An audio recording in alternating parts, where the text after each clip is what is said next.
Maybe some of you are feeling a little bit like me, in that these guys seriously have been idols for me in many ways for years.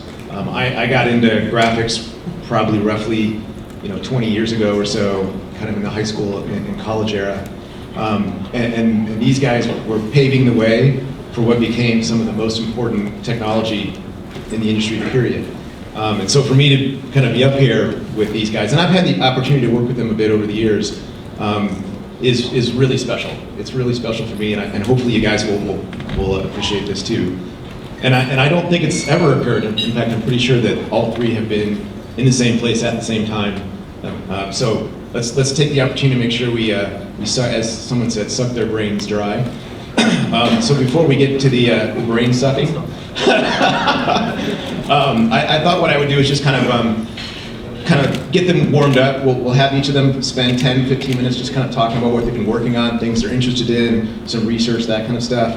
We'll kind of see where that goes for each of them, and then we'll open it up for questions, and we'll kind of just see how it goes. I'm sure they have opinions on almost anything to do with technology, and I'm sure we all have lots of questions. So I guess with that, and we'll just kind of march our way down this way. So Tim, take a little time and tell us about what you've been working on, what's interesting to you, where you think things are going, that kind of stuff.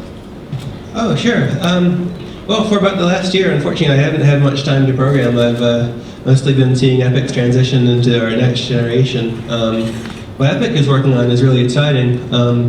We've been building Unreal Engine 4 for about 3 years now.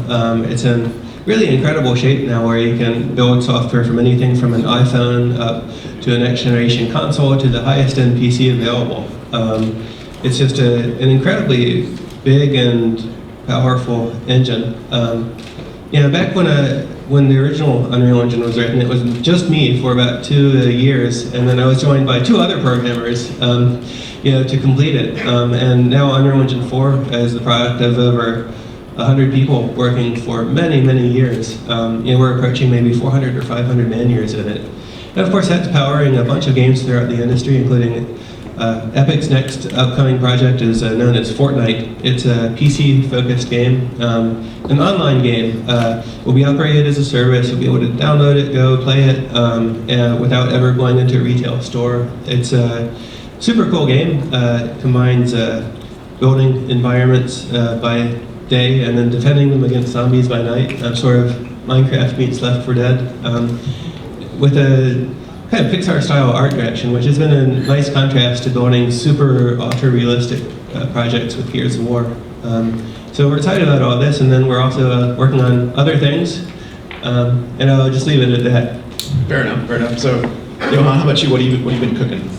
Well, yeah, we've been cooking on quite a few things, you could say. So with Frostbite, we've been sort of slowly, organically growing that to be larger and larger. Essentially, mostly because, our games are becoming quite complex, and also we're part of Electronic Arts, and we have a lot of games within EA. So one of the things we've been really quite excited about is seeing these completely different types of games that we've never done on our engine before. Like seeing Command & Conquer. We didn't really think that was possible to do an RTS in our engine, but they managed to do that, and it's really awesome. Same with what BioWare have been working with, Dragon Age and Mass Effect, which is done here in Montreal, which is awesome, one of my favorite game series. And being able to work on the things you love with technology and graphics specifically and high performance stuff, but doing that in the context of having the creativity of all of these different game teams that are very, very different, and very different cultures also, but it's all under the same roof sort of, so we can collaborate in a very intimate fashion and see sort of what works and what works for the various different types of teams and what technology we can harvest and combine. So that's really cool. And we also, as part of this, back at DICE, we're a pretty big studio, but it's a lot more. It gets a lot bigger. You interact with even more people, and you get to see these interesting mixtures of technology. Like, okay, these guys are working on the mortar system here. That it may have a really good fit in this other game here. And these guys have been doing some awesome work on some other components that they're able to harvest and see. That's a different way that we haven't really worked before, and that's really exciting. And then on the other hand, on another aspect of it all, we've been focusing a lot on just really low-level performance and working on the next generation consoles, but also on PC, and just seeing where can we get to with graphics just on that level, and then what can we build on top of such a foundation really, and something really excited about. Cool, thanks. So John, you've been working on some new stuff compared to what you worked on in the past, so.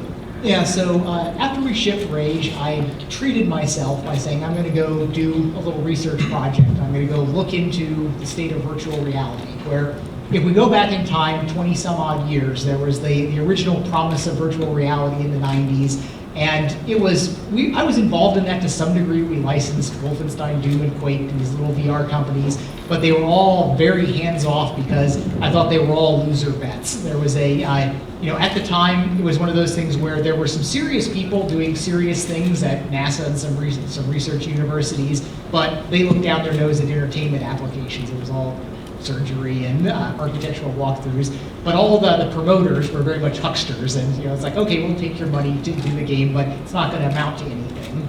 And I thought, 20 years have passed, that everybody had the vision of what we wanted virtual reality. We all remember that. You want to be transported into the other world, that games are an approximation of this. And surely somebody's done it now in the last 20 years. And I was really kind of shocked to see that really nobody had. That while we've had 6 orders of magnitude of improvement in our performance, that's just an almost incomprehensible number. But this stuff that felt maybe a little out of reach 20 years ago, nobody had yet grabbed it. And when I went in and really started looking around what's there, what's necessary to do, obviously we've got the graphics in hand, but what's changed on the displays and the position tracking and the various other aspects of it, it seemed more and more like something, no, we can kind of just do this right now. This is in reach. And I was doing a bunch of things that I was kind of building. We were trying to figure out some way, how do you promote like Doom 3 BFG, which was an old game re-release. And I'm thinking, well, I'm doing the stereoscopic 3D stuff. People have 3D TVs. I'm not a huge fan of that. But this head-mounted display stuff that I've got kind of in my room back here is having a pretty big impact on people.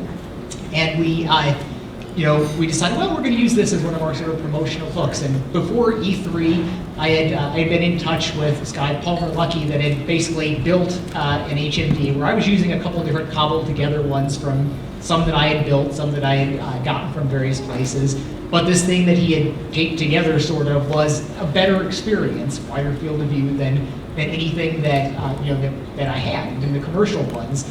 And I used that. I showed Doom 3 BFG in virtual reality at E3, and it was a huge impact. We had so many people saying that all the talk of the Wii U or the leaks of next-gen console stuff, it was actually more exciting to see this duct taped together, hot glued little prototype.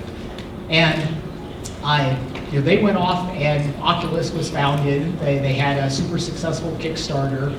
I went back to kind of doing the work that I was doing, and things didn't come together really well, unfortunately, between the companies. And a couple months ago, I decided that I was going to move working full time to working at Oculus. And it's interesting where I have been through these 6 orders of magnitude of performance there.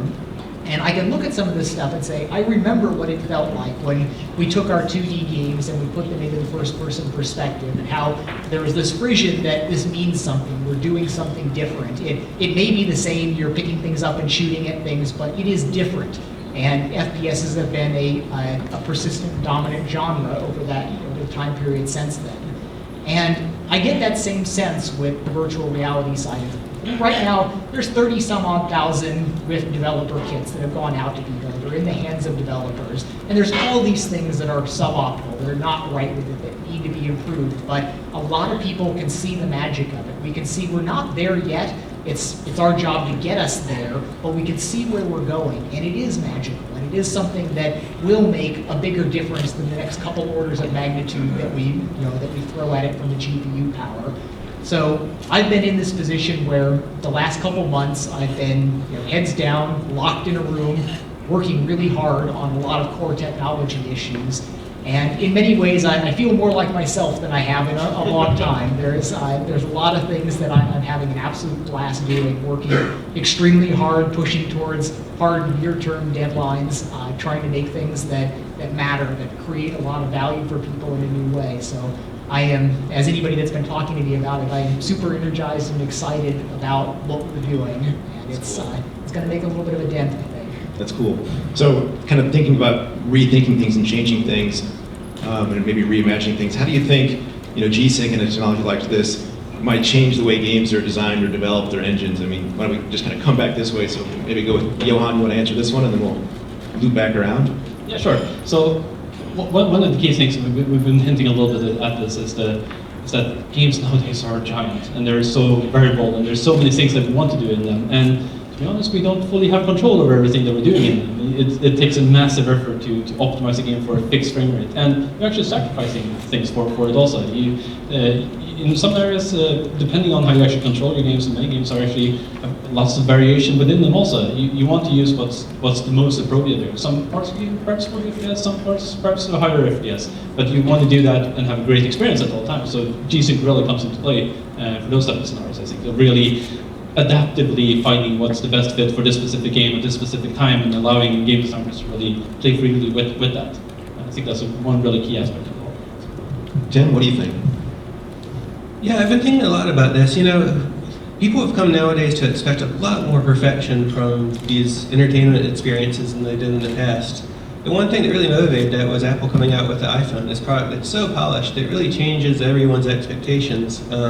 One thing you don't expect now is graphical glitches, and yet when you play a game, even a lot of the best games on Xbox 360 and PlayStation 3, and we at Epic are guilty of this, you see tearing and you see jittery frame rates, and we've reached a point now where the technology enables us to move beyond that, and gamers won't accept it anymore. And so we, as the software developers, the hardware GPU makers, and the monitor makers, really have to work together to absolutely pound out all the remaining latency and jitteriness and visual artifacts from the entire pipeline, so that we can come ever closer to approaching the ideal for most of these games, which is a fluid and realistic experience.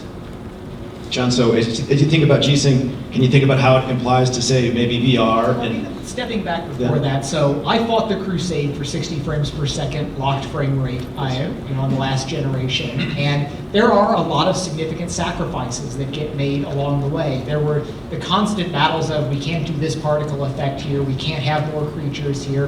The game would have been better if you could just say, all right, 90% of it is 60 frames per second, but 10% of it, this is going to be awesome, and it's going to be a little bit lower frame rate.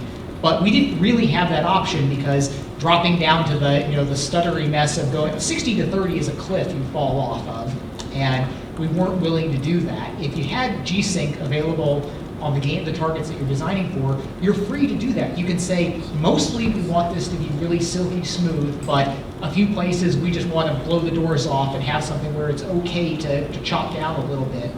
And that will just unequivocally make for better games. I have a history with kind of old VizSim people where there was a crowd that used to believe that 60 frames per second is all that matters, and they would look down their nose derisively at PC titles. But the bottom line is they were wrong. It's a trade-off that you make where smoothness is important, but very often it can be legitimate and correct and valuable to the user to sacrifice frame rate for some things. And there's a funny story that maybe 13 years ago on the 3DFX technical advisory panel that I was on, and I was kind of bemoaning, like all that time ago, tearing, that you'd have swap tear going on. And one of the other guys from a more engineering background looked over at me somewhat accusingly and said, "It's your fault." And he was basically saying that the benchmark wars surrounding Quake and sequels were what led virtuous GPU vendors to give up on tear-free swapping, because it's like, well, you get a better benchmark result when you tear. And it was the right thing to do. Games were better when you could go between 20 and 30 frames per second with a tear if you care about the responsiveness. But we weren't between 30 and 60 where it's more of a no man's land there. So it was a valid trade, but we lost sight of the cost that we have there, that it is a bad thing, and now people just kind of glaze their eyes and look past it. And being able to address that is going to be really important. In the VR side of things, we're actually dropping a frame in VR is like a kick in the head. It's a bad thing. You really want to be at 60 frames per second, and you really notice, much more so than when you're looking at a screen, when you miss it. But you also really notice the tear lines. I mean, a tear line in VR just ruins the experience there. We recommend people always have V-Sync on, but then the hitches are terrible. So like on a conventional panel, something like G-Sync would be a wonderful addition, because we fight that all the time. Every little stutter winds up being a very distracting experience. But the other side of things that's important, that a year ago I really had no concept of this, but the persistence is also huge. And that's the thing that, I know you're not really touting it for G-Sync, but that's the other leg of the G-Sync technology, of the 120 hertz low persistence display, that is really important. I mean, right now, yeah, there's not much app content that will take advantage of it, but the being able to bridge the way up there with the variable content, and as we work out what we can do for merging the two of them between 90 and 120, that's going to be a whole other quality level that, as people push it up, they'll get this. Not only do they get the general virtue of higher frame rates and smoother stuff, but then the low persistence will be able to start kicking in, and that's an added benefit that really almost nobody here has even seen what that's like, that it is that much better. So one of the things that I found kind of interesting about G-Sync, when we were kind of designing it, we kind of postulated what the benefits would be, right? You get all the benefits of V-Sync off without the tearing. And you kind of can intellectually grok what that means, but then when you experience it, it's surprisingly better than you thought. And I think a lot of us we didn't realize even how good it would be when we were designing it until we actually saw it. So can you guys think of, maybe something, an aha moment like that you've had over the last few years that was either came out better than you thought, or kind of surprised you in a way that you didn't expect? I mean, for me, again, the low persistence demo was something Valve did, where they had they were working on one of their research head mounts, and I had conversations with them previously, and my position had been, if we get to 60 hertz was clearly not good enough, and I thought, well, if we get to 120 hertz, that should be good enough. But they were very positive that the persistence of the display was a very important thing. And I was somewhat skeptical, but when they had it set up there where you could literally just turn it on and off, you can see that, okay, 120 hertz, definitely much better than 60 hertz, but that's still 8 milliseconds of locked on time to the pixels, and you really want that to be like 1.5 milliseconds or something. And so I was, that was in the space of a couple seconds, I could just go, yep, you're right, you were absolutely correct. This is a super important thing. I didn't expect it to be that significant. And I was thrilled to be kind of proven wrong on what was most important there. Tim, Johan, anything that kind of surprised you in the last few years that you didn't expect? Anything sneak up on you? No, you predicted it all. Yeah, I'd certainly point to these VR applications too. Having been to Valve and worked with the Oculus folks, this is some of the coolest research occurring in the world right now, and the issues they're working on internally are very closely related to the problems NVIDIA is solving here with G-Sync. Absolutely minimizing latency between your input being received by the computer and the image updating on the screen, and dealing with all of the visual flaws that exist, some of which are increasingly subtle but become all the more important when they're wrapped around your head in an immersive world. It just reminds me that our ultimate goal with these games is actually to recreate reality. A completely seamless experience that feels that you're there, and not just to have players sitting on a couch in front of a TV and watching some experience. It's about putting the player in the world. Right. So how about 5 or 10 years away? What's the world look like?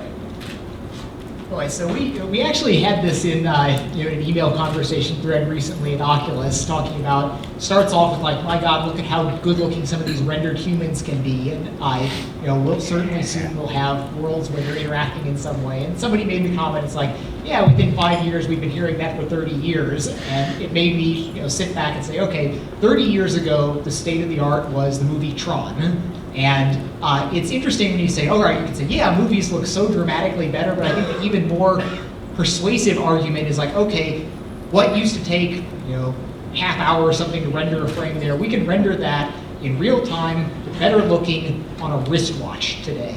And I think it's not the A-to-A comparisons that are the most persuasive about what technology will change there. And I don't think anybody from 30 years ago rationally would have been making a hard-headed prediction about where we are today, because you can't wrap your head around these 6 or 8 orders of magnitude that we've been since then.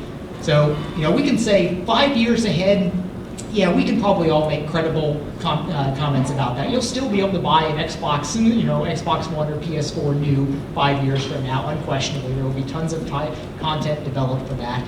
We'll have 4K resolution displays on tablets and head-mounted displays. We'll have another, what is that? That's another order of magnitude, pretty straightforward on Moore's law, kind of in GPUs are great at turning transistors into performance, so we'll have 10 times the performance there. It means you could probably run that triple 4K display at double the frame rate from one GPU, which then, that starts looking pretty impressive there. We've got it's great seeing some of these things these are technical freight trains, and they're going kind of whether we're paying attention to them or not. Things like the display technology, the process advances that are going on there, networking advancements that's going on. There's $1 trillion in economy pushing these things, so a lot of that's going to keep going, and it's going to be great to sort of be along for the ride and figuring out the kind of interesting systems areas where there's a convergence of what becomes possible now that people wanted before is the sort of the cornerstone of where the real innovation is going to happen. I mean, we can always turn the cranks on what we've already got, and it'll always get better, but the insightful things are when you notice that something that you hadn't even thought about, or you hadn't thought about in a long time, or is dismissed as impossible, is now possible. And orders of magnitude just sneak up on you like this. So I have a little bit different angle. I have a pretty clear view of sort of what we can do from a visual point of view in like 1 year, 2 years, 3 years, perhaps 4 years. Not exactly, not concretely, but still some pretty good idea there. And that's really cool. And there's a lot of pretty easy things we can do, and some really hard problems that we want to solve with the pure visuals. But actually, one of the hardest challenges, and perhaps this is not the absolute best context for it, but it's really important to understand, I think, is it's not necessarily the visuals and how we create our rendering techniques and how we update our games and stuff like that. It's actually, we would really like to be able to solve how we actually create our content, how we create our game worlds. That's a massive issue. I can see how we can do these super advanced rendering techniques that creates these awesome, amazing, dynamic lit environments where everything's destructible, everything's interacting. But how do we actually build those worlds? That's a massive difference, a massive challenge for us as an industry also. And it's not clear whose problem it is to solve that. It's sort of everyone has to work together, and there are many components of it. So G-Sync definitely has a big part of that, and our engines that we're working on definitely has a giant part of that, but also how we work as an industry to create games. Because, well, our goal with our engine is to be able to create amazing game experiences and really have all of these different types of games being able to, and gamers be able to enjoy those new experiences that you can get in games. And I don't really know how we're going to create the games in 5 years if we continue on the current trajectory, but we sort of want to create even better and even more amazing games. So we're investing a lot into essentially just tools and how we work with things. Tools, authoring, and techniques, and some of them are, well, innovations inside GPU, some are in pure rendering techniques, some are just how do we work with AI and giant environments. And fitting all that together is that's a massive topic. And the creation, massive challenge. Game content creation, Yes. there you wonder, does it start becoming like fab construction, where only 3 companies in the world can run that next gen? And I think it may have to become a little bit more of a larger ecosystem also, where you can't have this single studio with 500 people working on a single game. You have to have divide it up more and share more and do things more procedural and do things with better tools and better iteration times. Proceduralism, yeah, that's the next big thing for the last 2 decades. Yes, but there are aspects of it. Yeah. Pure proceduralism, no, but essential procedural amplification of As content, as a creation. Exactly, you're going to, well, for some of our games, our racing games, for example, have a 32 by 32 kilometer world, and you racing through that at 200 kilometers an hour, or I don't know what that is, miles per hour, but you want to create railings across that. That should just be super quickly by just creating basic splines there, and then everything just gets populated and updated and having good LEDs and managed there. Some parts where we can be there, but we want that across the entire world, how we create these things. That's a big challenge. And a really interesting challenge, and I think there will be many, many components of it. And it sort of covers the entire spectrum also. Yeah, the content creation challenges are really severe. Yeah, we're really, at Epic, we're always caught up in these good questions. You know, and the next generation game budgets are going up to $100 million a game, and how does that work relative to the installed base? But when you take the longer term view, you know, at some point in the next couple of decades, NVIDIA is going to find a way to put 100 teraflops of computing power in your pocket. You know, instead of having, you know, the first generation of these massive displays that we look at, you know, that cost, built with a lot of material, and now we have these VR headsets, but each one of those is a reduction in size, and also an improvement in quality. I mean, I think the ultimate trajectory is you have, you know, dual 4K or 8K displays in the form factor of Oakley sunglasses. And when you have all of that put together, Carmack said something really smart earlier, which I think absolutely captures this. When you put all of those components together, you don't have a product, you have a superpower. So, you guys have any questions? I can't imagine, can't possibly have any questions. So maybe the best way to do this, if we have some questions, is we have some mics set up in the room, and we can kind of ask the guys that have the superpowers, you know, the questions. So go ahead. Hi. So I was hoping, Tim, you could speak to the interest in VR at Epic. It's something that we haven't really seen major developers like Epic really step into in terms of development stuff, right? In terms of software support. Oh, sure. Epic's looking at this entirely from the software side because the work that Oculus and Valve and others are doing is totally blazing the way in hardware. But we've had the opportunity to work with a lot of the early stuff, and it's just mind-boggling. You know, I feel like we're right now, it's not ready for prime time yet. The hardware needs another generation or two, and the software needs a lot of work. But you know, we took this Infiltrator demo that we did for GDC last year, or earlier this year. We got that working on an Oculus Rift, and it's amazing. You're walking around this high fidelity environment on a 4 teraflop GPU, and the quality and immersiveness of it, it's just astonishing. So we're really excited about where that's going, and we expect that that's going to play a major role in the entire industry. But it is still in the research phases now, and we're looking at how that fits into our engine and our games. Sure. You know, looking at how to put all that together into a next generation pipeline that's going to go through. You know, if you look at what happened with iPhone over the last 5 generations of phones, I think we're going to see back-to-back revolutionary improvements in the technology. One product after another as Oculus goes from its current, you know, like ready for developers but not ready for 100 million gamers yet, to being something that absolutely changes the face of gaming. It's going to be really exciting, and we want to be a major part of it. Now, there's actually something that's not immediately obvious. It's a little frightening from inside Oculus that because all of this is driven by mobile displays, it means we are tied to the mobile development product cycle. And the mobile product cycle is brutal. And it's not like we could even buy the displays like and say, well, we don't care about shipping something new this year because they're just not even going to be available for very long after the phones. And that's something that causes a little bit of distress internally where, yeah, it'd be great to ship a new headset every single year, but that's a big commitment. I also have one more question for Johan. The same kind of question actually that applies to Tim. In the case of Epic, we've seen a lot of support for VR with Unreal Engine and other stuff along those lines. With DICE, so I guess I wonder how much sense it makes for a studio that's a huge studio that makes pretty mainstream games like DICE to jump into something like VR now. It's a good question. We've been doing quite a lot of experiments for quite some time, a little bit silent about it, but we've been experimenting essentially with our game worlds that we have. We have some pretty interesting game worlds and with something a lot of different types of interaction. You can imagine something like that? No, of just seeing how does it work? What are the mechanics really? Those are the difficult questions. There are well, just as Tim mentioned, all the hard work John and company is doing on the hardware side, that's awesome. The rendering side, we have a good trajectory on where we'll be there, but how does it affect our actual animation? If you're a game like Mirror's Edge with first-person animation, how you move, how does that actually feel? That was huge amounts of work to do for the team back in the day for crunching consoles essentially, but how does that work when you have to look around everything and then run in complex environments? That is something that actually it takes a lot of time, not necessarily as part of the game, but just analyzing these things and getting people familiar within the studio with actual technology and how it changes things. And it's quite surprising amount of things that changes within the game. So that's sort of where we're at, just experiment with things and having all the different disciplines sort of figuring it out. Cool. Thanks, guys. Hey guys, my name is Lionel from Argentina. We come a long way. It's a pleasure to have you here. What do you guys think, all three, about Steam machines and Steam OS?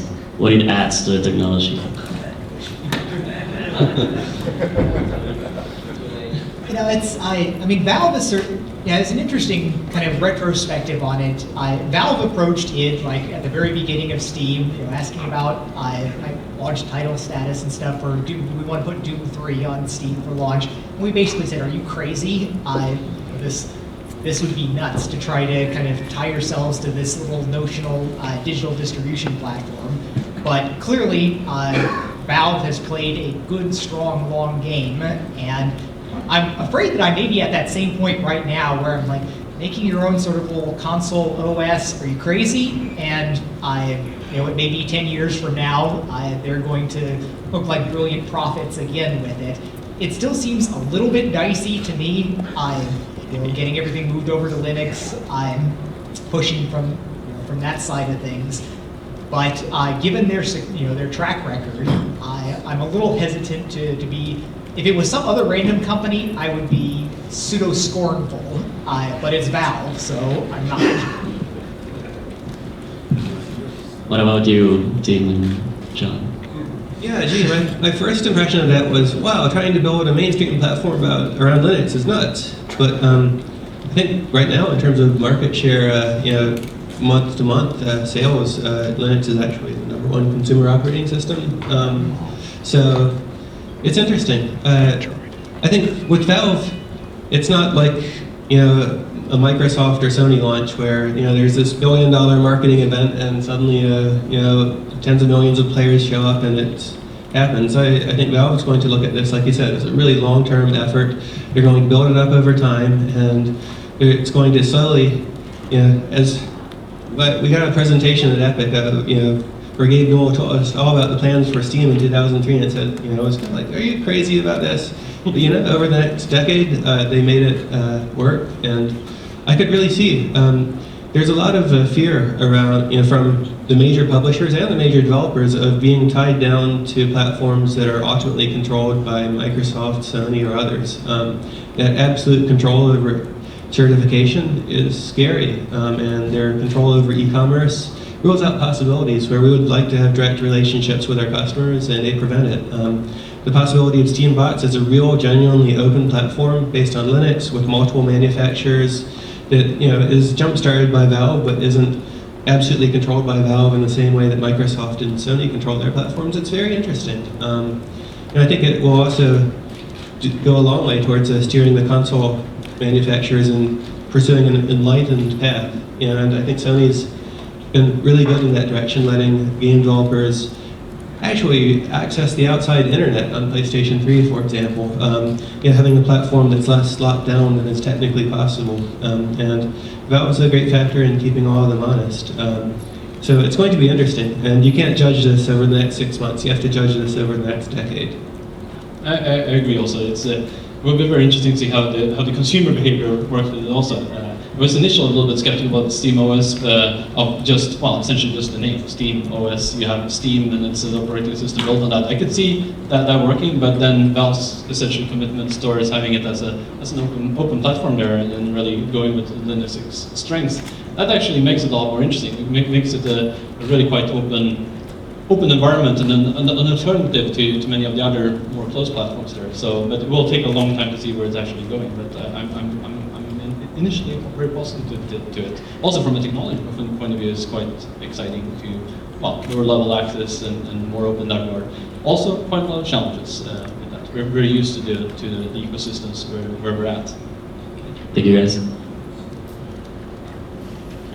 So Sean from Twitter asks me to ask you guys what you think the next visual fluidity challenge is now that tearing and lag are solved, so to speak.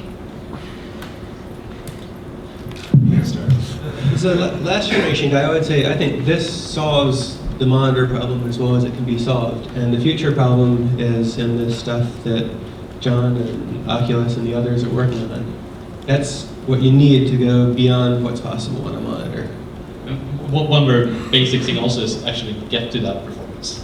You don't see many games now actually shipping that out of the box with good settings, 100 FPS. Perhaps on the highest end the graphics cards or with multiple of them, yes, you'll be there, but you want to be there at the $150, $200 type of GPU that people can actually afford.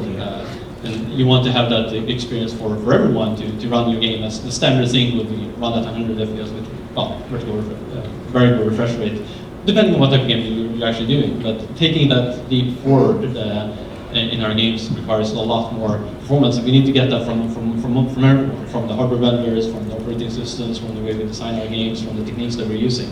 But I think the difference will be quite interesting for actual gamers. Yeah, so I actually think the pictures that are being made in modern games are really pretty damn good, and in many ways more than adequate for what we're doing in the gaming entertainment side. We can always make things better, and we will make things better. They're going to continue to improve over all these different axes.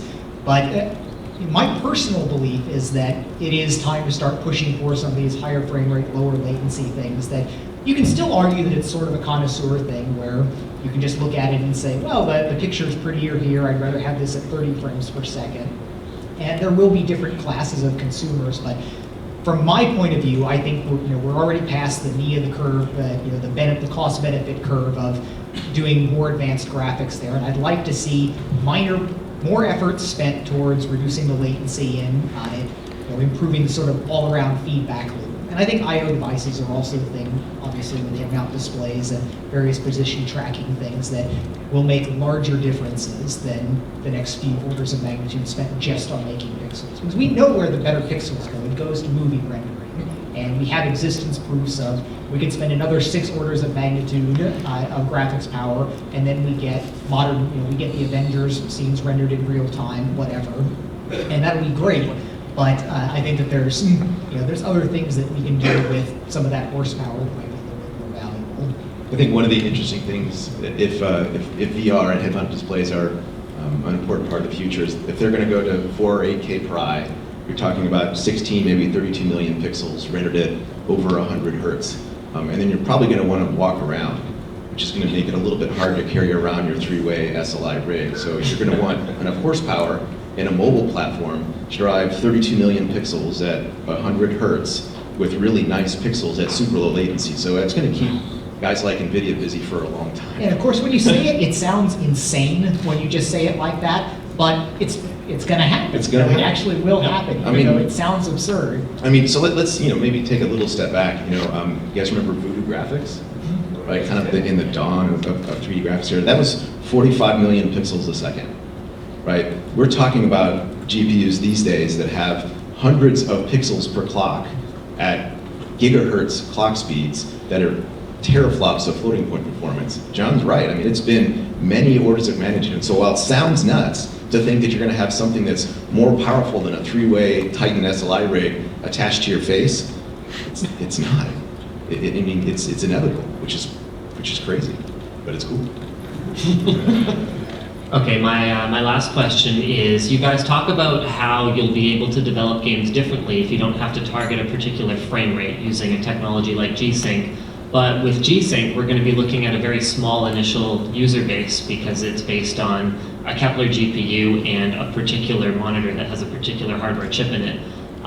Pull out the crystal ball again. So is this within the next 5 years that you'll be able to actually forget about a target frame rate with the game and assume that the end user can experience it the way that G-Sync can deliver the gaming experience? I think this is going to be pretty broadly picked up because this is not like it doubles the size of the die of something to do this. It's not that expensive of a technology. I have no idea what NVIDIA's licensing costs and what are going to be on here, but this is something that should be broadly adopted. From a pure technology standpoint, this is just the right thing. And obviously in early years, this is just going to be a smoothness benefit for people, but in the space of 5 years or something, I would hope something like this is pretty much ubiquitous. Absolutely. You also, there's a limited amount of things a monitor manufacturer or a TV manufacturer can actually compete on. Once you have They 4K put in pixels, stupid things in a lot of cases. exactly. This is actually a good thing. Please remove the sharpening, the edge detection, and the motion compensation, and actually add this. And well, 4K pixels would be nice also, and 120 hertz or more.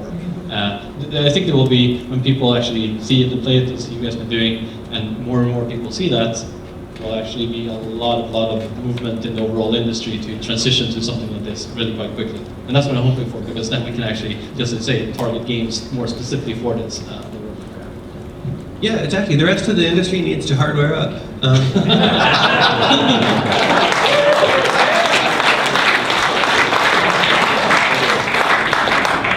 Every display device, every platform, including the mobile platforms, we need to adopt this kind of technology over the next few years, because it's visually striking. It doesn't show up in a TV commercial, but it's to any player playing the game, it's incredibly apparent the difference in visual quality here, and so it's got to be a major initiative for everybody, or else people are going to look at it and say, "Oh wow, that looks like the last generation." And actually, one wish I have there is that while you go into these these retail stores when they sell tons and tons of TV displays or monitors, and you see all of them standing there, really nice monitors, really nice big screen TVs. They look amazing, and all of them are set on actually a startup showroom mode that just cranks up all of the colors. I would like to replace that. Remove that mode. Showroom mode does not exist anymore, and instead just have this variable refresh rate, and you actually see the difference on that.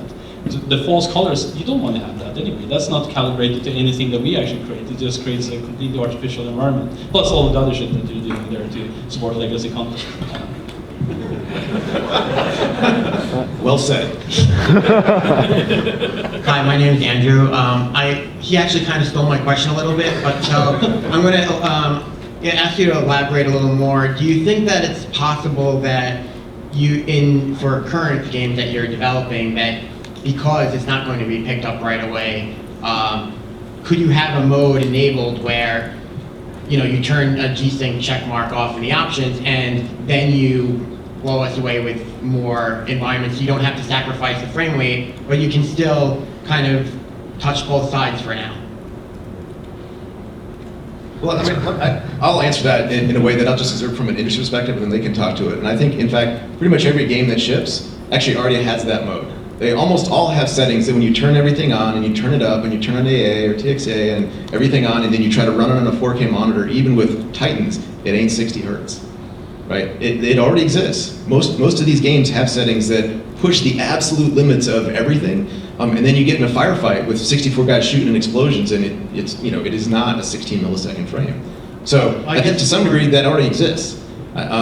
Now, whether they then turn it up to 11, let's let them in. Well, I guess my question could be more geared toward John over here, because with in Tech 5, especially with Rage, when you introduced that, you really tried to keep that 60 FPS lock.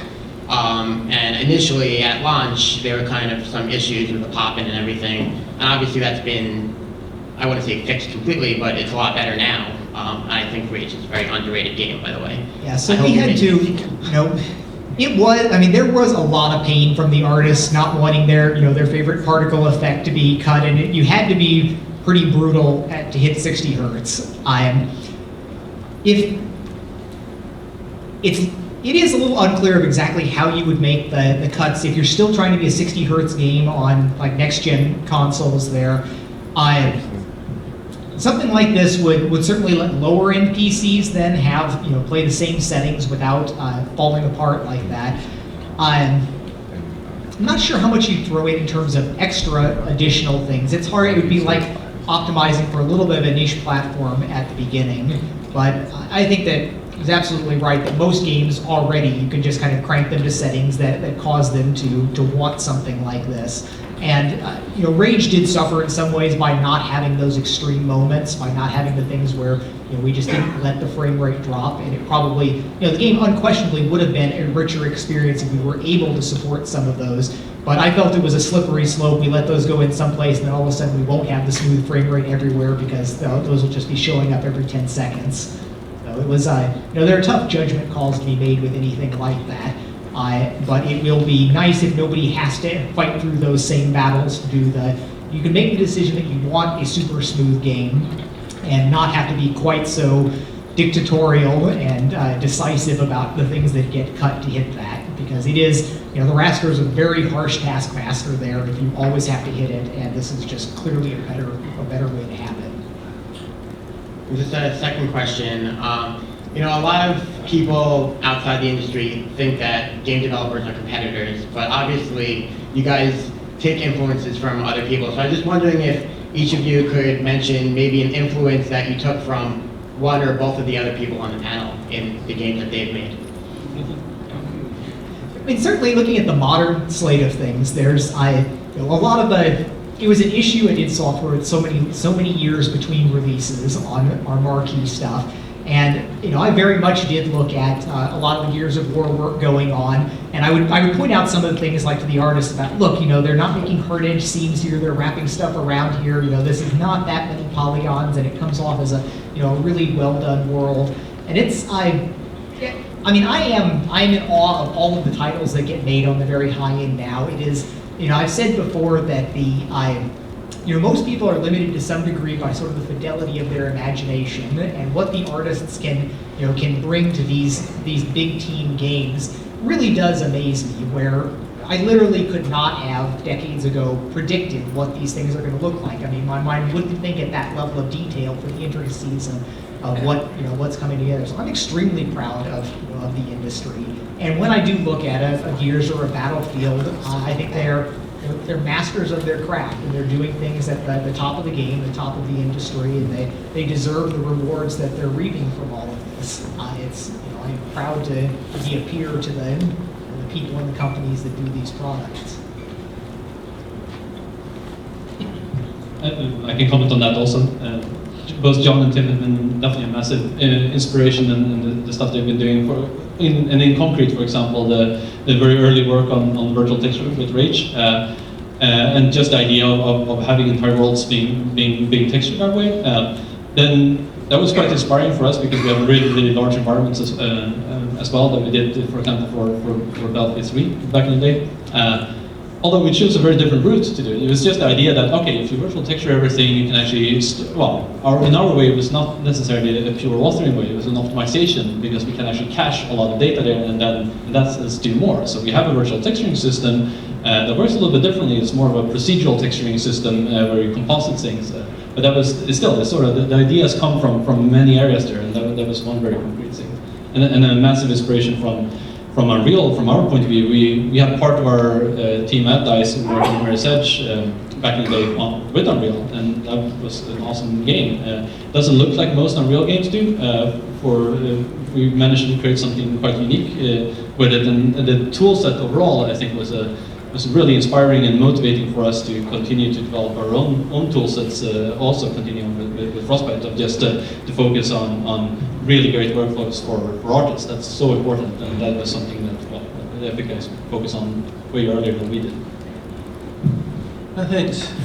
Yeah, gosh, I grew up playing the old computer games. There were some really interesting platform games. Commander Keen came along. I saw that. I was like, wow, that's awesome. I bet I could do that. So I built Joe of the Jungle and upped my programming skills. But when Doom came out, I gave up on programming for a year, because I felt like, okay, this is some unimaginable witchcraft. I'll never be able to do that.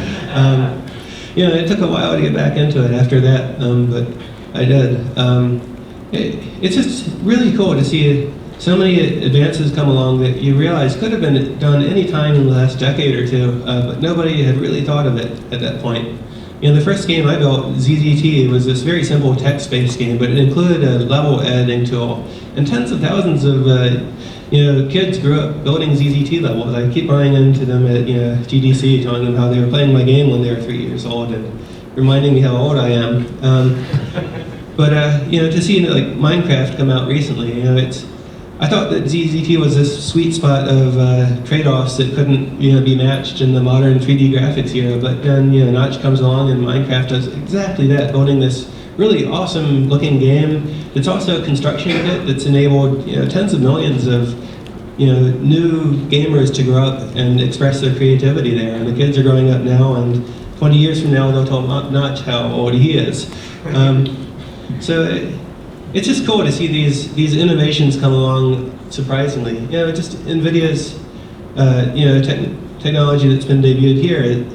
This is something that could have been done any time in the last decade, but we just got to the point now where the stars lined up and it's been implemented, and we see the dramatic improvement it provides. Thank you. Hi, I'm Daniel from Chile. In some places like my country, the politician and traditional media is still combating and criticizing the video game. Even today, with video game making $1 billion at the video game industry. What do you think about this problem, the society to violence in the video games?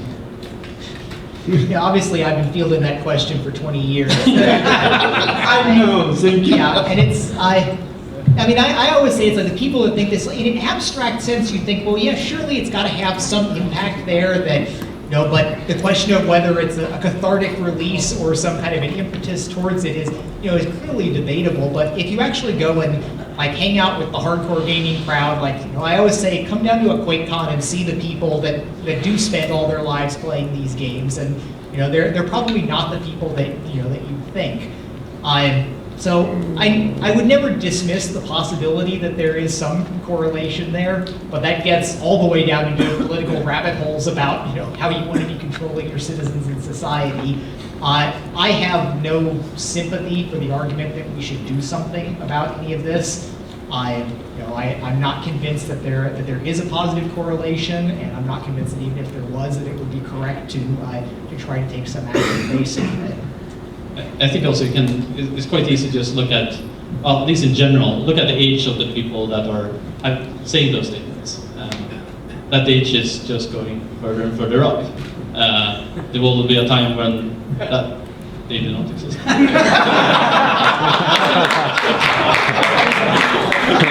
It's actually people that start playing games, sort of my generation or younger than that also, they don't stop playing games.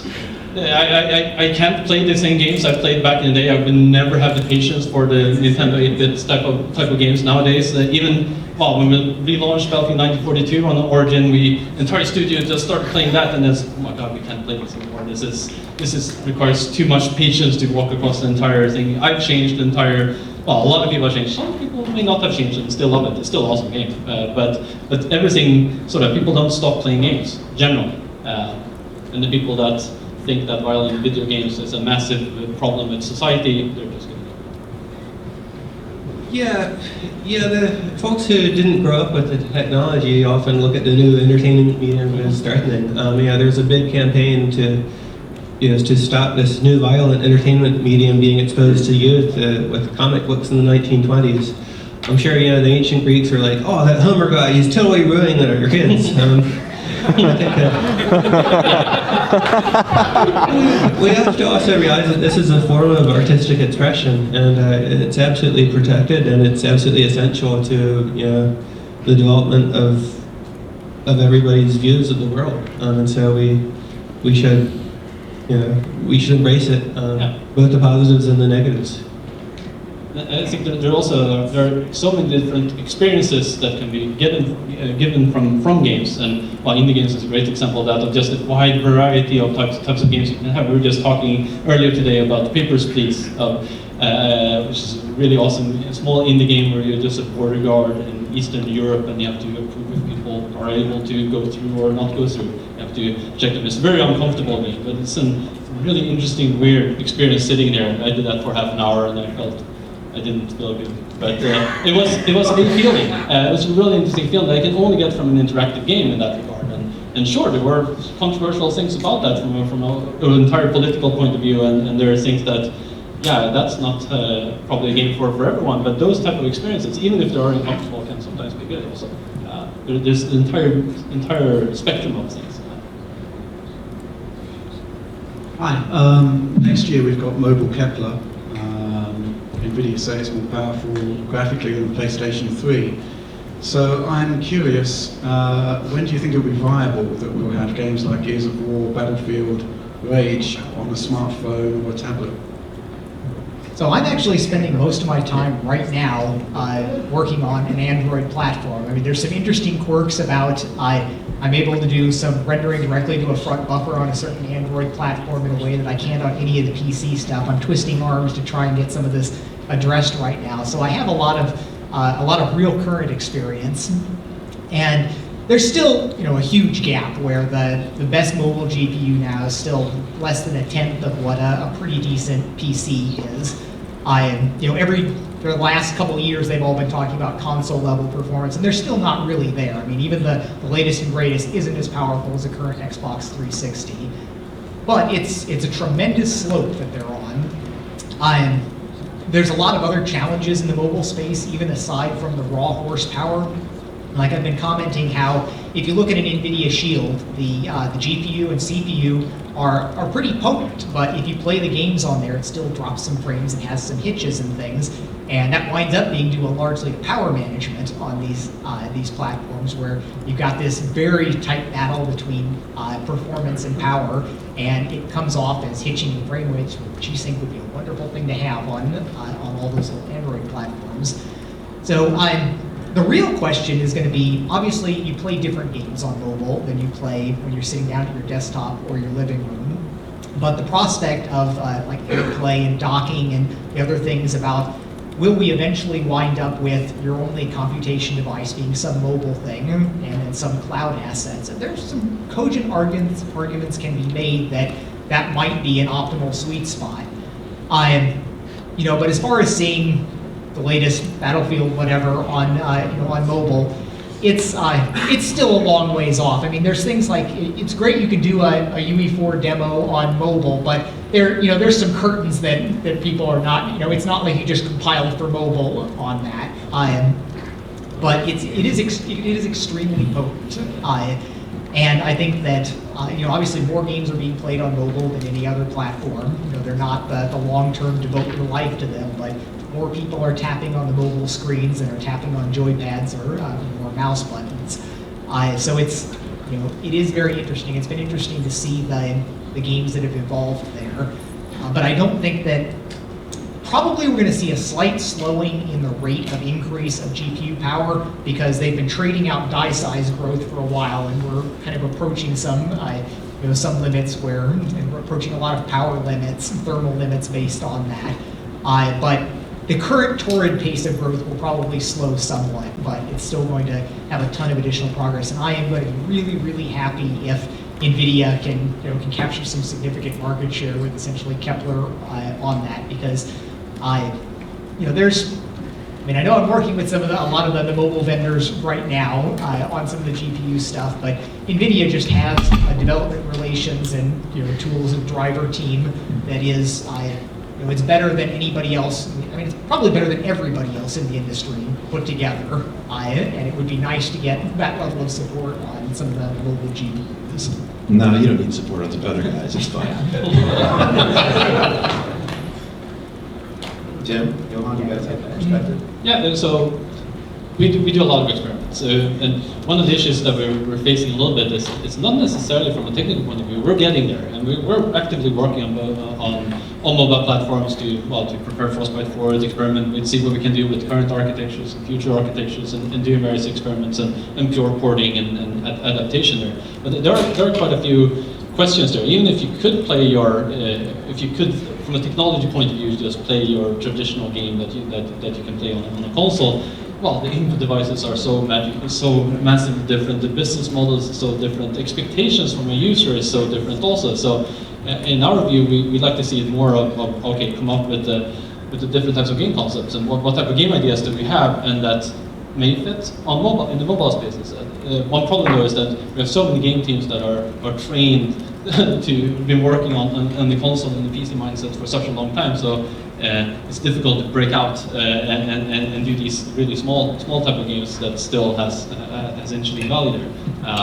There are lots and lots of stuff that could be done, and I think we'll probably start seeing a little bit of a hybrid type of game. Some games that are perhaps a little bit more of the traditional console experience on tablet, for example, perhaps not cell phone, but too small. But and some of those will be really awkward, and some may fit really well. It's sort of you need the there will probably be this type of halo moment when you found out, okay, you can actually play a first-person shooter with a gamepad. But you need that for a tablet, and there'll probably be a couple of those. I'm not specifically talking about first-person shooters, although that is interesting as well, but they're likely to be for different type of genres where you have that, okay, this works. You don't just need to click words with your single finger. That's pretty low bandwidth input device. But you can do more. But I don't know about what all of those halo moments will be. But that's really exciting, actually. And having the technology being powerful enough, both on the GPU and the overall CPU, and hopefully also memory systems. That's usually a major bottleneck on mobile and even down to laptops. Where you simply have the compute, but you don't have the bandwidth. But it feels like we're getting into a trajectory there where it should not be the hardware's fault, it should be our fault if we can't figure out cool game ideas or game concepts to run on that. So hold us accountable. Yeah, I think NVIDIA coming in with Kepler on mobile devices is going to be a really important thing for the whole industry. Of course, it's a great hardware architecture. It brings DirectX 11 features there, and that's all much needed. But NVIDIA's unsung hero is the quality of its drivers. And this is something that's really lacking throughout the rest of the industry. The quality is there, but the performance overhead is really severe. You know, on a lot of platforms we're losing a factor of 3 or 4 and the performance we could get just in the driver overhead. You know, so we've been taking some of the next generation game prototyping work we've been doing, and the only mobile platform we're able to run it on is NVIDIA's new hardware they're working on. Mobile targeted hardware that has a driver that's super efficient, that can actually run a game developed for PC and console platforms, and it has a driver that's fast enough to do that. The hardware in a lot of the other devices is fully capable of that level of GPU performance, but they're losing it all in software. And NVIDIA is going to play a great role in pushing everybody in the right direction there. We're very happy to see it, and we're really looking forward to seeing increased competition on that front. You know, it's important with these systems not to just look at the GPU and what's the GPU's performance, but you have to look at how that's balanced with all the other components of the system. And that's where the real major opportunities are. It's improving the whole system level performance by optimizing all of the parameters and making sure they're well tuned against each other. Is CPU power, memory bandwidth, expanding quickly enough to accommodate a GPU architecture like Kepler?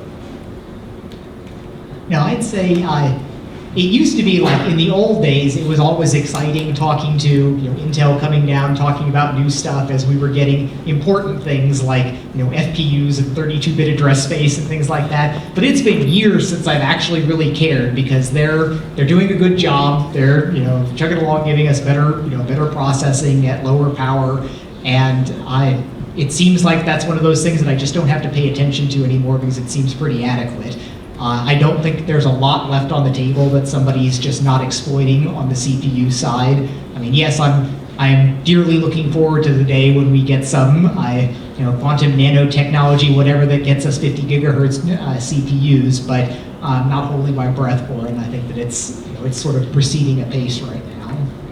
Another aspect of that when it comes to mobile specifically, I think you see that there's a lot of vendor subs there all about with very varying graphics architectures, and I think you'll see it's kind of unclear exactly what is the best type of model for a mobile chipset, for your overall graphics pipeline there that balances memory bandwidth that you have. Will it be good increases in bandwidth, then other algorithms becomes available, or otherwise we may have to switch the pipeline quite significantly, both in hardware and in software, in order to really create amazing experiences on it. So that's something we're quite actively talking with NVIDIA and with other vendors about, of just seeing where there's that spot, and it will take quite some time to really have all that sort of settle down, and that's good. It's awesome to have a competitive. Well, I don't know how many companies there are actually competing on mobile on the actual hardware. There probably will be more in the future. Plus, then will probably be less in the future of seeing what actually survives from that and helping to push that in a couple of different directions from different types of games and applications in general. So there's a massive open space there. Yeah, I think memory bandwidth seems to be in good balance as long as you're using your mobile device as it's built. But once you start beaming your mobile scene to a large display device like a television, then you're going to want a whole lot more. Because a lot of the techniques we're using for deep frame buffers, for high dynamic range, and really advanced compositing techniques just aren't translatable quite yet to a mobile platform. Though they work, technically. It's just too slow due to the bandwidth limitation, so it's going to be really interesting. Bandwidth also translates to power right now, so these new technologies like die stacking, as well as new memory architectures are going to be very interesting. Thanks for your time. Looks like we're going to be here for a little while longer. Let me take a bathroom break. Absolutely. So, by the way, is there logistics-wise? I'm doing a time check here. I think it's, it's 2:30. Hey guys, just 1 second. This is Jensen. Hey John, don't go. Hold it for just a second. It turns out I've got to go catch a flight. I didn't want to take off without thanking you guys properly. You guys not only made the show, made the launch.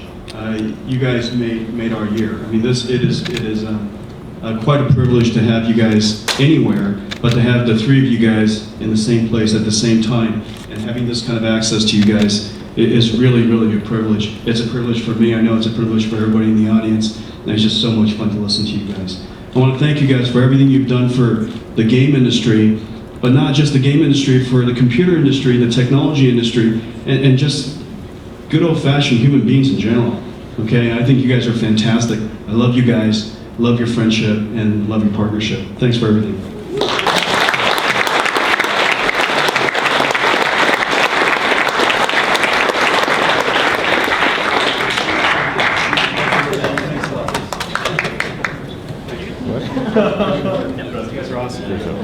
All right, Tony. You guys keep going. These guys don't want you to stop. Yeah. All right. We'll just keep going. We can if we need to take breaks, we'll take breaks around and stuff like that. So fire away, man. I'm gonna stole my last question a bit, but piggybacking on that, can you guys comment on the future of the PC desktop as a gaming platform moving forward? 5 years from now, 10 years from now. I see a pretty bright future, actually. This is a great technology in the right direction for PC. Having there's really no experience that can be comparable to having a really high-powered PC with 120 hertz screen with, especially with G-Sync type of thing. Having games played that way, and also having the type of quite open and very collaborative ecosystems that you can have on PC. I really like it. So going forward, I'm not sure. It depends a little bit. I do see a use for, typically in these type of conversations, people get stuck on, okay, so free-to-play is going to take over everything, mobile will take over everything, yeah. It's so black and white. I see a great use for all of these things. You've seen massive adoption of tablets, and iPads and Android tablets and all that, but most of those are used for just consumption. That's starting to change a little bit, and that's a very welcome change. While on your PC, it's truly a really general machine that you can use for everything, and people use it for everything. I actually have my main PC I have at home. I use it both on a large 30-inch screen that I play my first-person shooters on, or sit on my desk and actually work when I'm at home. And I just take the same PC and switch it over to a 100-inch projector and sit on my sofa, and it's exactly the same machine. That's probably not a common setup, and it requires a specific type of very small apartment that I have. But there's very few platforms you can do the same thing with, and PC really enables that. Yeah, I've always looked at the PC as kind of the pinnacle platform of the industry. It's the place where you can do everything, including serious work. You can play games. You can play games and buy GPU hardware that's faster than anything else you can buy on any other platform, right? How many teraflops can you put on a PC now? It's about 15 teraflops. You could actually do it, so you can do 20. 20 teraflops in a single PC. That's always, by the very nature of the PC being open and expandable, going to be far above what any fixed platform will be able to achieve. And we're now increasingly using mobile devices in our life, but when we need to do real serious work, we always go back to our PCs. And many serious types of gaming, if you're playing League of Legends or any of these other games that require really intense communication, and a built-in sense of community, even if you're a console gamer, you're going on to online forums and talking to people on your PC. So everything we do tends to gravitate around PC, and it can get a little bit depressing as the PC market ebbs and flows. Around 2005, at the beginning of the last console generation, the PC was in a really depressing space. The quality of drivers there was just really abysmal. It was very hard to go out and buy a game and get it working on your hardware. And that's really changed dramatically. Nowadays, things generally work. Even the lowest end Intel integrated graphics laptop you can go out and buy, it works. And that's a great thing for NVIDIA and the whole industry, because it means that, you can start with that, your game works, you can play it, you can realize, oh, I need more, and then go out and buy a better PC or a bigger GPU and continually upgrade from there. But the very fact that the whole thing works is critically important. And I think it's going to be a really big driver in the growth of the PC as a gaming platform. And we get attracted to shiny things. I think other platforms come and go. I think smartphones and tablets are here forever, because that form of computing is going to always be attractive, but it's purely a content consumption tool. And when we go to really participate deeply in complex games, or sit down and for a long experience, or go to build a game as developers, or do engineering on our computers, or anything else serious, it's always going to be on a computer of some sort.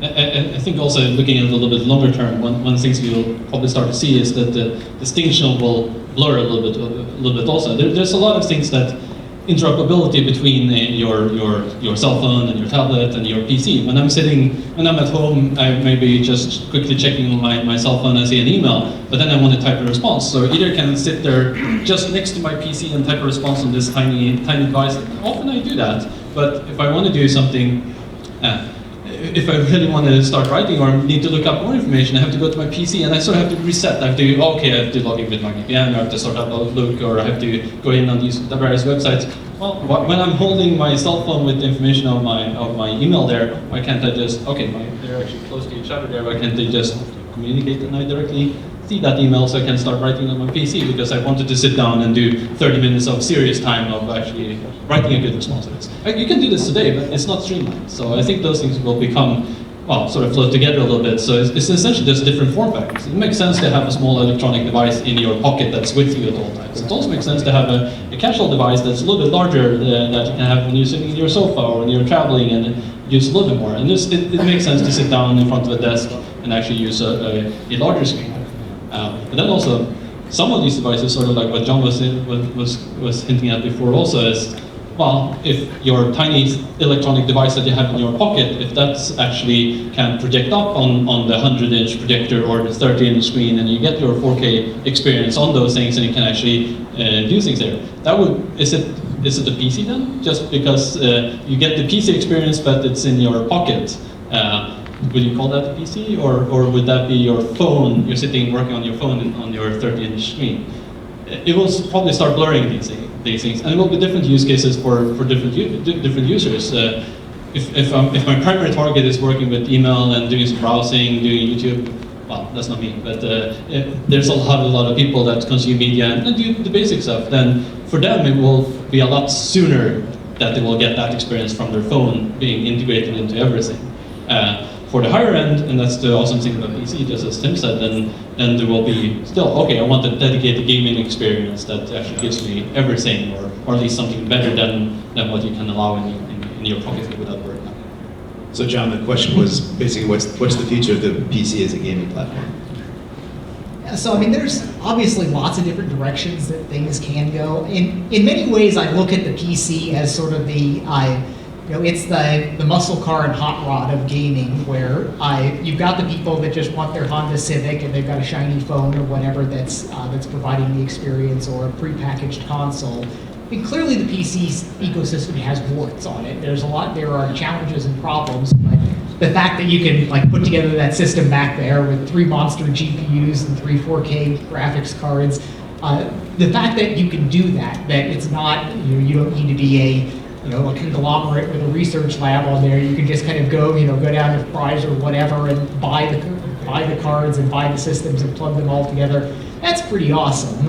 And the fact that you can then do the experiences at the high end that at times are almost a decade ahead of what you can do on the console. You can sort of see into the future a little bit for what people on other platforms will see, because you have that opportunity to trade money and convenience for an experience that you just literally cannot do any other place.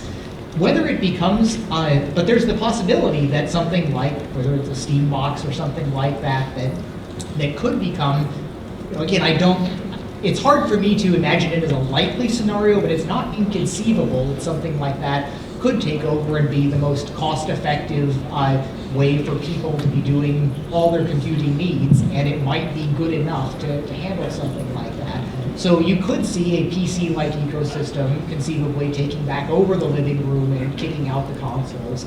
I mean, I really wouldn't hazard to guess any of these. I mean, I think there's enough inertia behind the consoles that they will be successful to a large degree, almost without question.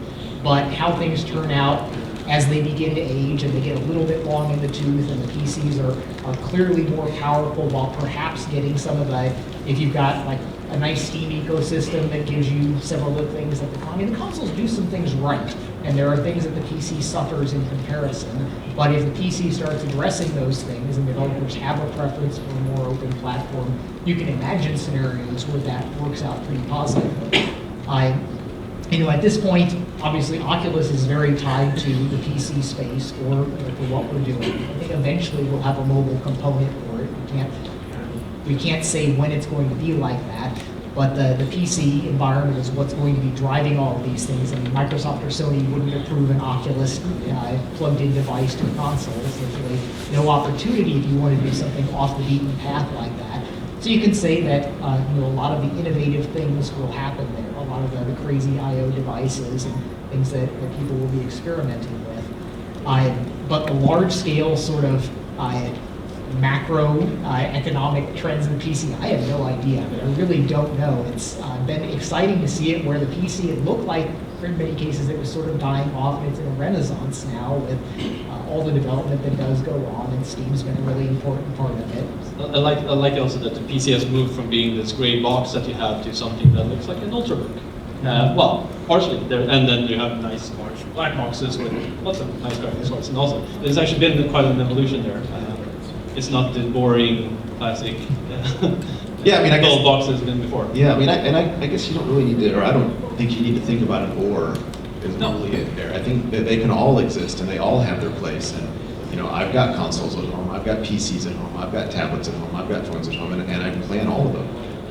And they're good at different things, and there's warts in different ways on all of them. And I think the openness of all of the PC is exciting and allows for innovation, but that's also part of its warts.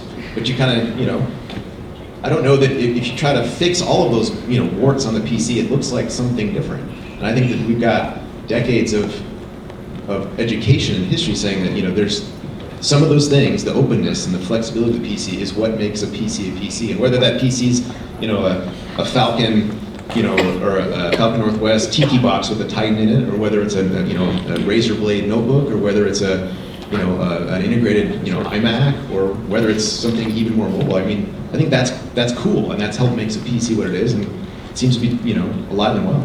Now, there is another very important platform issue that's particularly relevant to G-Sync here, and that's cloud gaming in various ways, where, it's interesting where a lot of people think it's very out of character for me. I'm all about latency and turnaround, that I still think cloud gaming is going to be very important because it has such immense convenience factors in some ways. And G-Sync is something that will be very, very useful for that, because right now they all tear horribly because they've already got enough latency. You don't want to add more for it, and that's something that will be particularly valuable there. And I had made this comment several years ago looking at the various platforms that obviously you start integrating all of this in, and if you were integrated into the monitor, then you wouldn't have to be V-Sync bound, but now that can even be pulled out with this level of technology, and how the PC fits in as a source of streaming gaming towards like a shield, or as a destination from some grid engine thing. It's that still obviously hasn't taken off in a big way, but I think in many ways it is an inevitability to capture some significant fraction of the gaming space.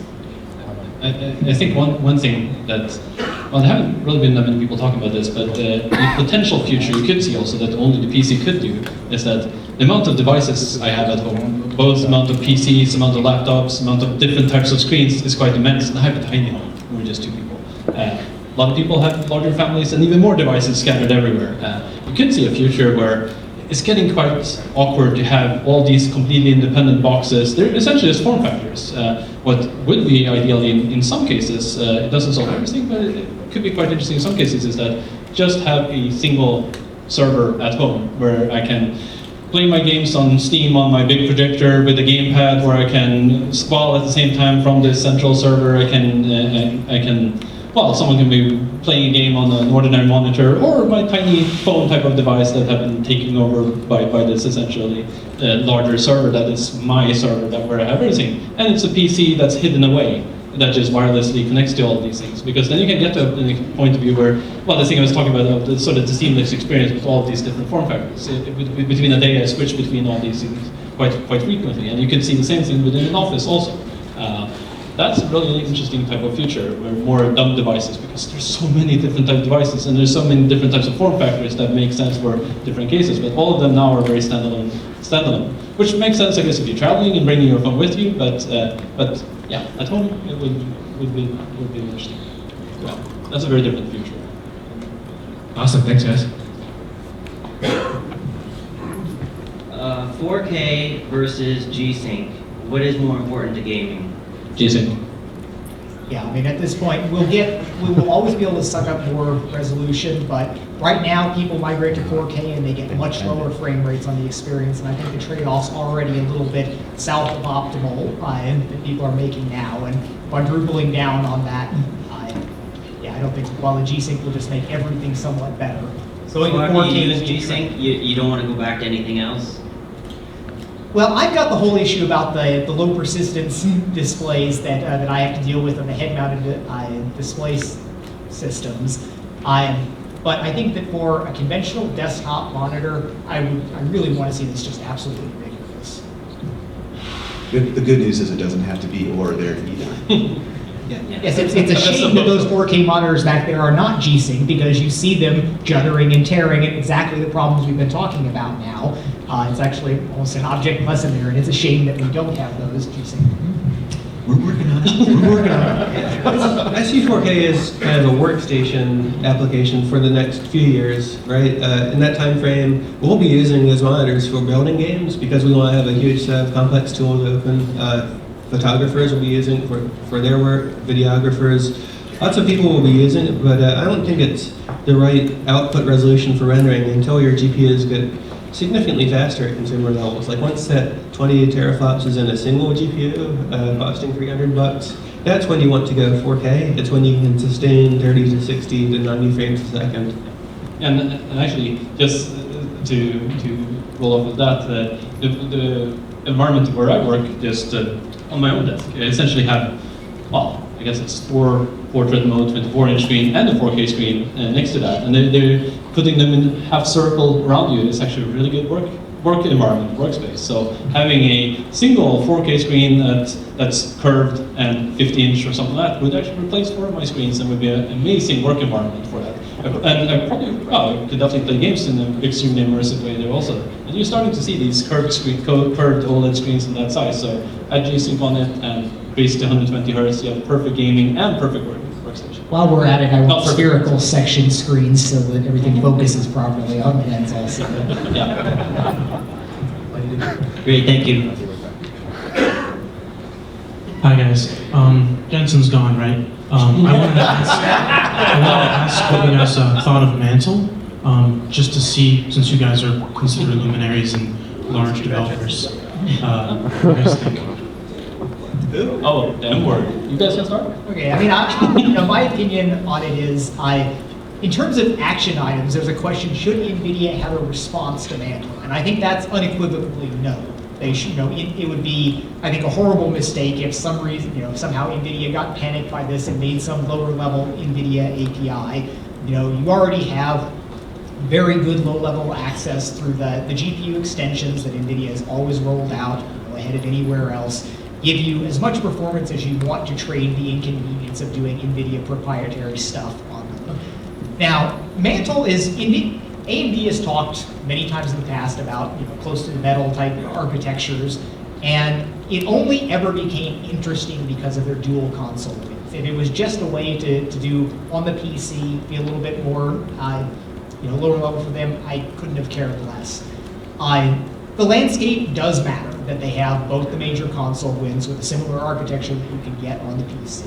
Developers will be making systems architectural changes that favor those. So I think it's not a stupid thing for AMD to be doing at this point. There are some benefits that they can reap from it. It could have implications for Steambox type things there.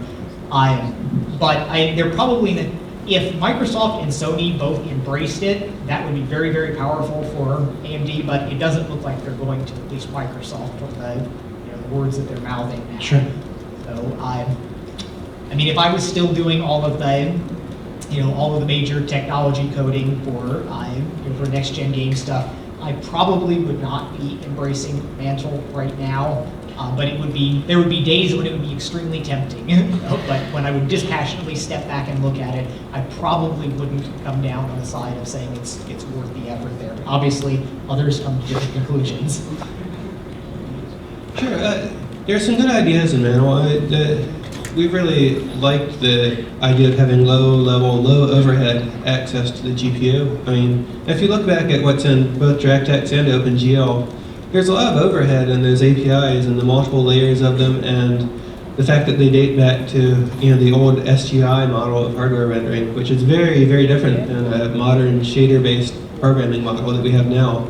Where you have potentially unified memory and a lot of processing power available in the GPU and lots of ways of sharing data that go beyond just calling a ton of API functions for every little thing you want to do.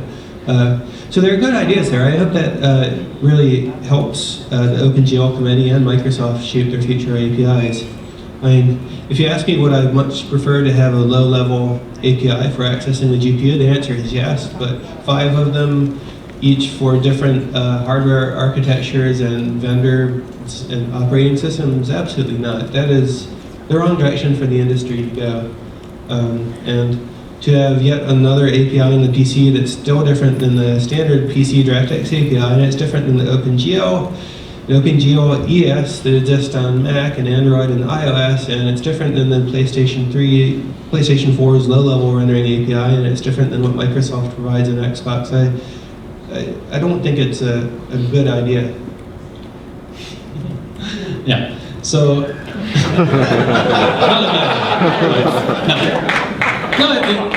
one of the key things about it is, and one of the main reasons we're doing it, is that it's not a replacement. It's not designed that way at all. The idea is that we can solve some of the long-term problems that we've actually been having on the PC as a platform. All the stuff we've been talking about today of getting really robust performance, consoles type of robust, stable performance. Those are things we can experiment and work with Mantle. We do that with D3D and we do that with GL also, of course. This is another avenue you can see. It's also really interesting of just essentially opening up something that we're quite familiar with already. We've been spending, essentially the last 2 years working on the next-gen consoles, and the architectures are the same. We're intimately familiar with those architectures, and it's a good fit there, just as John described. And I see, even though we're not done with our work with it, and it's definitely not done yet either to be shipped out, I still see it as a success even right now, actually, just because of these conversations and the amount of things that actually, the amount of developments and the amount of sort of both enthusiasm and even the opposite of enthusiasm, all of the type of, it's been a bit stale, you could say, especially in the PC graphics space. Microsoft, they switched focus for quite some time over to other things, which they probably really did need to do. But I think now going forward, it's a really exciting opportunity, both on the PC space and the stuff we're experimenting with Mantle and what we're learning on the consoles, but also on mobile, as we discussed before, okay, what should be the future graphics pipelines there? There's a lot of movement in all of these things, and it's just good to have lots of different avenues to experiment and actually hopefully deliver concrete value in these things. But I completely agree with both John and Tim that if NVIDIA would do their own API and then Intel would do an API and then Qualcomm would do an API, that's not the future we want to be in. That would be a bad future. That would be a lot of work. Microsoft and Kronos does play an important part of all this, and I hope Mantle will be quite influential in many of these aspects also. And what we're doing right now, also specifically with AMD, is just a start. Thank you very much. Yeah, and you've used the API where we've just read the spec or the marketing materials. What would you say is so 2 questions. What do you think is the cost, like in man years or whatever, of implementing Mantle support in Battlefield? And what do you think is the ultimate gain on PC? Like, could you try to quantify that? It is too early to quantify. We've been very busy just making sure our game works overall and actually shipping it out. We're almost done with it. So it's too early to say. We'll have a lot more information in November, mid-November, when we'll talk more about it, and it will be interesting to see. I think it's important also to, one thing that people that are not developers, it can be difficult to understand that when it comes to bottlenecks, it's not like the bottleneck. Okay, we solved this one, we're done, go home, and the game runs well. Bottlenecks is like whack-a-mole. You fix one, and then you thought that was the thing, you made that 4 times faster, and then the next bottleneck shows up after 10% of that improvement. And of course, the biggest issue is that really you have to architect your large-scale vision to take maximum advantage of things. No API just all of a sudden really makes a dramatic difference on things, because if you built a good game engine to any API, even if you magically made all that API overhead vanish, it doesn't make that much of a difference. It's the possibility of doing. I mean, there's stuff on the GCNs that that I'm very excited about. Some of the asynchronous pipeline queues for different things that would be great to to take direct control over. But then that's you either design for that or you don't design for that. Yeah, it will be a gradual approach also. Sure, we're doing in Battlefield 4. It's not like Battlefield 4 is only dedicated for a specific API and a specific platform. It's a rich game there. You want to work with something and deliver concrete benefits and evaluate and then go forward and see where we are. And hopefully in the future we'll design games based on many of the concepts that we're proving out a lot earlier now than what we can do otherwise. And I think that's actually a good change for the entire industry. Even though people sometimes do get stuck up on like the overall thing, thinking again, the same discussion as I had before of, okay, it's mobile will replace all of PC. No, that will not happen. Same Mantle will not replace all of DX or all of DL. That they're complementary. Well, actually, when you use Mantle, it's not complementary, but it's complementary in the actual industry overall. And you want that competitiveness, not necessarily by having 5 different APIs, but having movement. I think that's really, really interesting. Cool. I think so. I appreciate it a lot. Can you tell us how much they pay for you to use it? Well, actually, let's leave that one alone. No. I can answer a couple of questions. They wouldn't have to pay us anything to use it. I've been pitching these type of ideas for many, many years for every single vendor, and it's actually talking just about my own egoistic view of solving my own specific problems is that we see a lot of stalls, we see a lot of performance gone missing in many areas that we actually want to get at that performance. We want to learn how to program a machine on a lower level that has actually a really, really good architecture for that. And I think that's something that will sort of roll out going forward also. Okay, so it's good as an R&D platform for developers to experiment with. And John, you were talking about the desire to have front buffer access or something like that. A lower level API would be more likely to provide that. I think it's also good if it pushes Microsoft and the OpenGL folks to improve their drivers by realizing that, hey, you can actually achieve a lot more performance on PC with some more low-level techniques. I think it would only be bad if the outcome of this is that now we have to deal with 5 vendor-specific APIs for all the different GPUs. Yeah. And also the vision for Mantle, well, it can play out many ways. You can't really say for sure. But the vision for Mantle is that it can become an open API also. That's something we're completely open for, and that's something AMP is open for also. It's just that that's not the right way to go at it initially. There are those avenues already with Kronos and with DCP. This is if it us worked trying as an something open else. API, it wouldn't be a low-level API. I mean, Well, actually, I don't fully agree. Sure, you can make an API that's completely down to the level, sort of what you like on PStream. We worked. It was a very, very thin abstraction of it. It was completely specific with that architecture.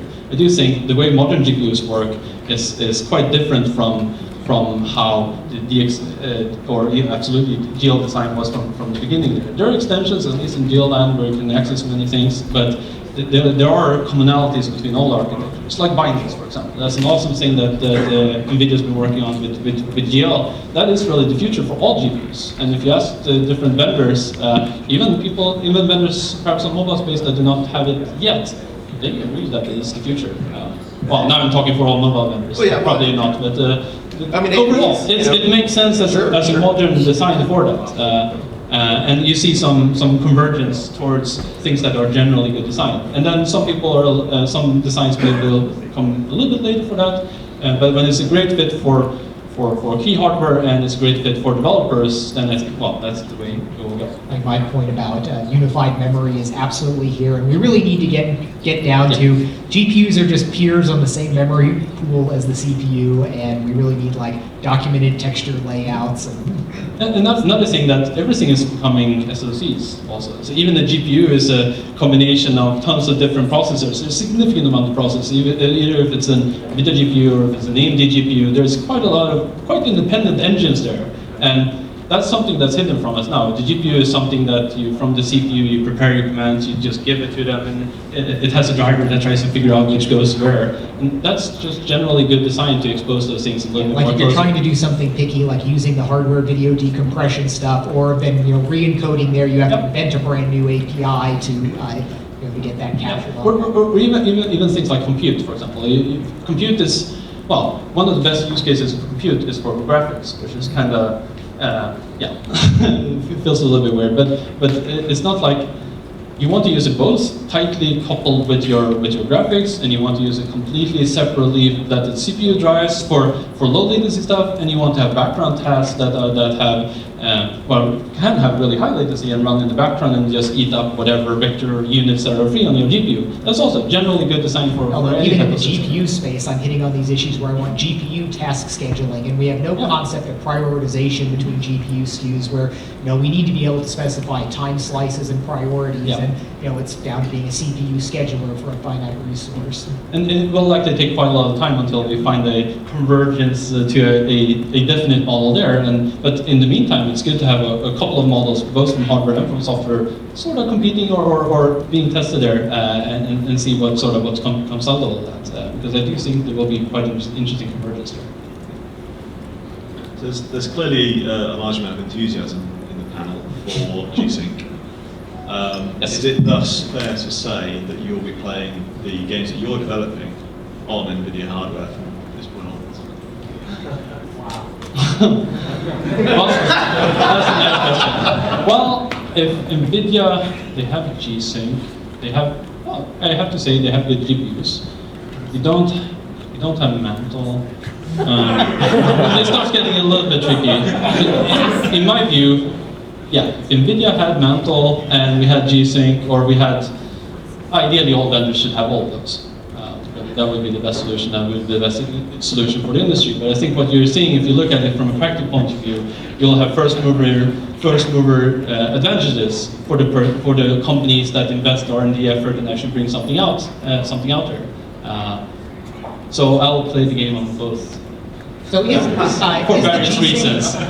Is the G-Sync software side of things and hardware side on the card, is that going to be licensable to like our Intel and AMD going to be able to? Yeah, we haven't precluded the notion of it. Frankly, we're first just trying to get it going. Yeah. Get the ecosystem going, get the display guys going. We had to change the GPU architectures, get it going, and then we haven't precluded anything in the future. That sounds like a software API I've been thinking about. Yeah, if only that pesky GCN thing.